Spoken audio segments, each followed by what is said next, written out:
इसी तरीके से आपके पास अब एग्जाम्पल नंबर 10 है जिसमें आपसे कह रहा है a body moves from a to b. देखो ए से, ध्यान दो, ए से, अरे क्या हो गया, हाला छला, ए से बी तक, ए से बी तक बॉडी इस तरह से मूव करके गई है।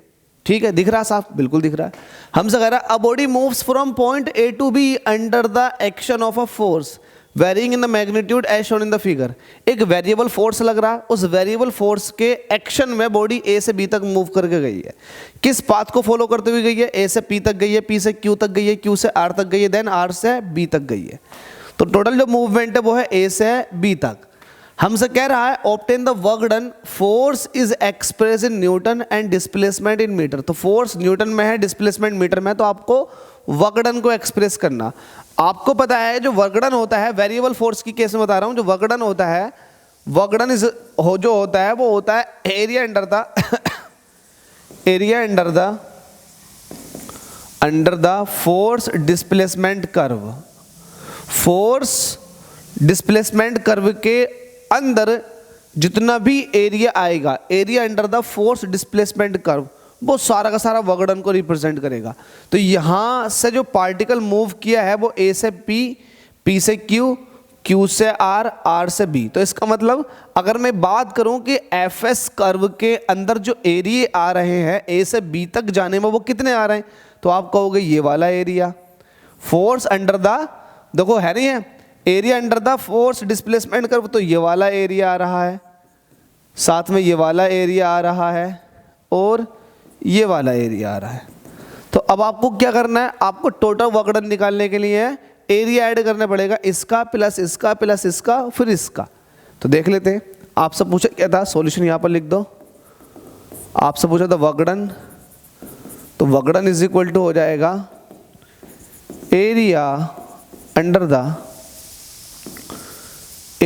The force displacement curve. तो फोर्स डिस्प्लेसमेंट कर्व जो है वो ये है। अब मुझे एरिया बताओ। देखो बॉडी ने कहां से स्टार्ट किया मूव करना? ए से पी तक। तो पहले इसका एरिया निकालो, ये जो एरिया है इसका एरिया निकालो। तो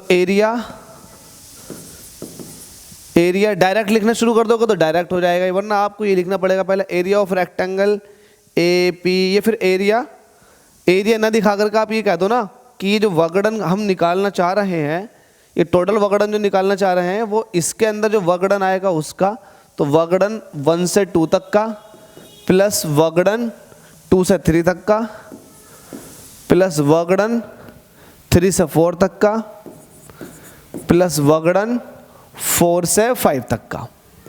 आप ऐसे दिखा दो तो ये ज़्यादा अच्छा रहेगा, वरना आप दिखाते एरिया ऑफ ए पी ये something, area of P Q, ये ना इस तरह से 3 2 इस तरह से दिखाते, फिर एरिया ऑफ 4 3 क्यू आर इस तरह से दिखाते। तो आप इस तरह से ना दिखा करके आप ये कह सकते हैं कि वर्क डन जो होगा, टोटल वर्क डन जो होगा वो इसके अंदर कितना वर्क हुआ प्लस इसके अंदर प्लस इसके अंदर और उसके अंदर। तो देख लेते हैं, पहले वाले को देख लेते हैं, 1 से 2 तक कितना वर्क हुआ। आपको कौन सी शेप दिख रही है? ये है रेक्टेंगल। तो रेक्टेंगल का एरिया क्या होता है? Length into breadth. अब लेंथ कितनी है? 2 - 1, 2 में से 1 निकालोगे 1 आ जाएगा। और ब्रेथ कितनी है बताओ? यहां से यहां तक 10 है, प्लस दूसरे का एरिया देखो, दूसरे वाले पार्ट मतलब 2 से 3 तक। तो ये डिफरेंस कितने का हुआ? ये लेंथ हो गई। लेंथ कितनी? क्योंकि 3 - 2 मतलब 1 की लेंथ 1 है। अब चूंकि ये शेप देखो, ये शेप कैसी है? ये शेप जो है वो रेक्टेंगुलर शेप नहीं है, ये ट्रेपेजियम है। और ट्रेपेजियम का एरिया जो होता है वो होता है 1/2 सम ऑफ पैरेलल साइड। तो पैरेलल साइड एक तो ये है और एक ये है, इसका सम। तो ये जो है 15 पे है और ये 10 पे है। तो 10 + 15 sum of parallel side into height. तो जो हाइट का काम करेगी वो ये करेगी। हाइट कितनी है? 1। तो आपने इसका भी एरिया बता दिया। अच्छा, ये जो शेप दिख रही है इससे अगली W3 4, ये ट्राइंगल है। तो ट्राइंगल का एरिया कैसे निकालते हो? 1/2 बेस इंटू हाइट। तो बेस कितना है? अगेन 4 - 3 1। और हाइट कितनी है? हाइट देखो 15। तो 1 × 15 ये हो गया। अच्छा, इसकी बात कर लेते हैं, ये भी ट्राइंगल है। तो ट्राइंगल का एरिया क्या होता है? Base into height. तो अगेन अब देखो, ये जो नीचे हाइट की अगर जिक्र करेंगे तो हाइट है निगेटिव में, तो जो एरिया आ रहा है वो आ रहा है निगेटिव डायरेक्शन में, तो इट मीन्स जो एरिया है वो आएगा निगेटिव एरिया। तो ये निगेटिव एरिया है तो इसको आप माइनस में दिखा दोगे, -1/2। बेस कितना है, बेस है 5 - 4 मतलब 1, और हाइट कितनी है, हाइट निगेटिव थी ना, इस वजह से निगेटिव एरिया आया। हाइट कितनी है, -15, देख लो -15 को जाकर टच कर रहा है तो 15 हो जाएगा, क्योंकि इसका माइनस पहले ले लिया हमने, ठीक है। अब ध्यान दो, -1/2 base into height +1/2 base into height, ये पूरा का पूरा इसको कैंसिल आउट कर देगा।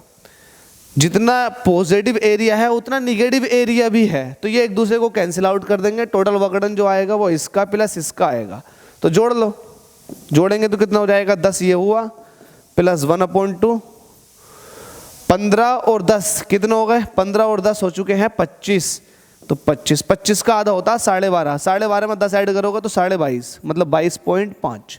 तो आपसे टोटल विकर्ण पूछा था, तो टोटल विकर्ण कितना आ गया 22.5 जूल, बस यही आपसे पूछा था। तो विकर्ण भाई ये वेरिएबल फोर्स के क्वेश्चन कुछ टफ नहीं होते, ये भी इजी होते हैं, लेकिन बस आपको बारीकी से चीज़ों को समझना है। बारीकी से क्या, कि कहाँ से कहाँ तक पार्टिकल ने मूव करना शुरू किया है ये देखना है, कहाँ तक पहुँचा है ये देखना है। अगर हमसे ये कहता है कि R तक पार्टिकल गया है, अब वर्क बताओ, तो अब आपको तीनों का जोड़ लेना था, लेकिन पूछा उसने कि भाई पार्टिकल जो है वो B पॉइंट तक मूव किया, कहाँ तक, B पॉइंट तक। अब बताओ टोटल विकर्ण कितना होगा, तब आपको फिर ये देखना पड़ेगा कि यार B पॉइंट पे जब पहुंचा है तो उसका वर्क कितना होगा, तो ये तो निगेटिव में पहुंच गया, तो ये निगेटिव वर्क हो गया। ऊपर वाले जो है वो एक तरह के पॉजिटिव वर्क है। आप ऐसे भी पहचान सकते हैं कि फोर्स जो लग रही है वो कितनी लग रही है, निगेटिव डायरेक्शन में लग रही है। देखो आप, फोर्स क्या है, निगेटिव डायरेक्शन में है, जिसकी वजह से फोर्स निगेटिव होने की वजह से वर्क जो हो जाएगा वो निगेटिव हो जाएगा। तो निगेटिव वर्क जो है कहीं ना कहीं पॉजिटिव वर्क को खत्म करके वैल्यू देकर जाएगा। बिल्कुल सही बात है। तो आपके पास ये आ चुकी है इसकी वैल्यू। अगर किसी को अब भी समझ में नहीं आया तो भाई कमेंट बॉक्स में कमेंट कर सकता है। थैंक यू सो मच आप सभी के प्यार और सपोर्ट के लिए।